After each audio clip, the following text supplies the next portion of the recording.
Kaya nga nagpapasalamat kami. At ayun mga ka-Q-Boys, ito isa tong special na araw kasi isa to dun sa bunga ng pinaghirapan namin sa pagbablog. Ngayon kasama ko yung mga buong Q-Boys yan. Pupuntahan namin yung fruit ng mga tinanim namin sa pagbablog. Ngayon guys, samahan nyo kami para makita nyo din yung nang dahil sa inyo na achieve namin to. Kaya sana tuloy-tuloy yung suporta nyo sa amin at pagtulungan po natin to. Tara!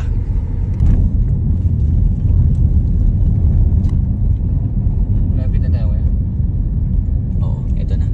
Yan. Nasa may mga naparada. Ito na ito? Oo, ito. Eto na guys, nandito na tayo. Okay na ba kayo? O tara, punta na tayo sa loob. Let's go. Makakaano ng puso ito. Tara mga Q-Boys, pasok tayo. Tara.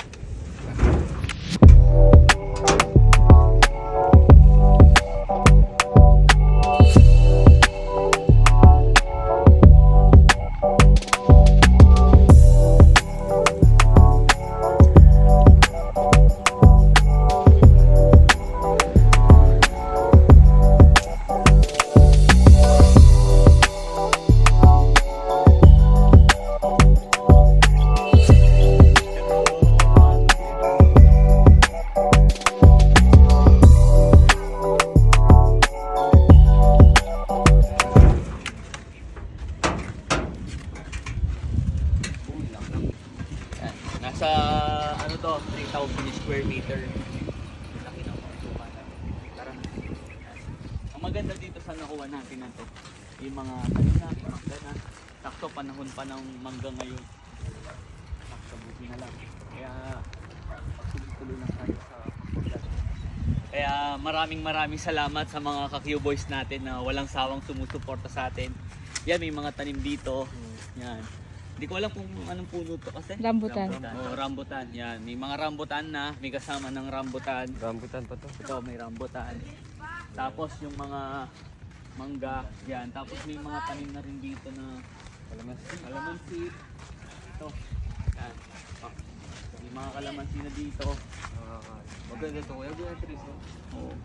Pero hindi, isipin muna natin kasi sayang yung mga tanim, di ba? Lalo na sobrang init nito. So, pag pinutol pa natin yan, wala. Sayang. Di ba? Kaya nga nagpapasalamat kami sa mga solid naming Q-Boys dyan. Kung hindi dahil sa inyo, wala to. Maraming salamat po sa inyo. Yun. Laki nito kuya, sobra. Guys, oh, laki pa. Marami pang ano dito. Mga tanim. Yan. Tignan nyo, guys. Kaya maganda guys, yung may tanim ka eh. Ito, may bunga. May pugad oh. Oh, laki no? Yan. Eh yung advantage pag may mga tanim, kaya ayoko tong gawing resort eh, di ba? Para at least may mga pasyalan tayo na maganda pa rin, masarap pa rin yung simoy na hangin. Yan. So, yung magpalikas pa dito. Ngayon yung mga buko, yan medyo maliit pa. Yan. Papalinis natin yan para makapagtanim pa ng mga ibang ano, mga halaman. Ito meron ding sampalok. Medyo maliit pa. So meron ding bayabas. Ito, malaki. Ito, sira lang. Yan, kasi yun, di man tayo madalas nakakapunta dito. Ayun. Meron ding kamyas. Kamyas.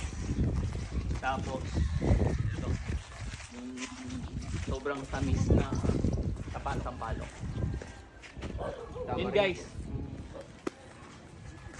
Sana tuloy-tuloy pa yung suporta nyo sa amin.